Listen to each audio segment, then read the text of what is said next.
च्या अनुषंगाने कामाला लागण्याच्या सूचना देखील दिल्याचं कळतं। धन्यवाद सूरज माहितीसाठी।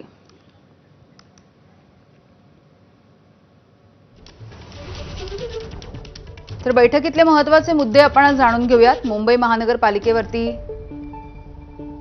भगवा फडकवण्यासाठी कामाला लागा अशा सूचना देण्यात आल्या। संघटना बांधणी अत्यंत महत्त्वाची आहे, त्यामुळे प्रत्येक शाखेमधल्या शाखा प्रमुख ते गटप्रमुख आणि पोलिंग एजंट पर्यंतची कार्यकारिणी ही सुदृढ ठेवा, कार्यक्षम आणि अभ्यासू असणे आवश्यक आहे, अशा पद्धतीच्या सूचना सुद्धा आजच्या बैठकीच्या माध्यमातून उद्धव ठाकरे यांनी दिलेल्या आहेत। मुंबईमधल्या शाखा प्रमुखांची आज ही शिवसेना भवनामध्ये महत्त्वाची बैठक पार पडली आहे आणि यामधले महत्त्वाचे मुद्दे आपण जाणून घेतोय।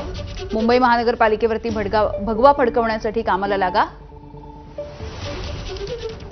संघटना बांधणी अत्यंत महत्त्वाची आहे।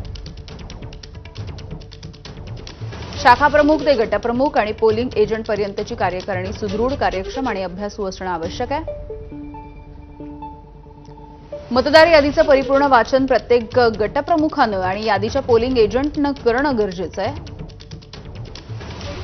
मतदार यादीमधील किमान 300 घरामधल्या मतदारांना भेटा अशा सूचना सुद्धा उद्धव ठाकरेंनी दिल्या आहेत। शाखा समन्वयकानं शाखेमधल्या सर्वांसोबत नव्या जुन्या पदाधिकाऱ्यांना एकत्रित ठेवण्याचं काम करावं। उपविभाग प्रमुखांनी जबाबदारी दिलेल्या शाखांना नियमित भेटी द्याव्यात।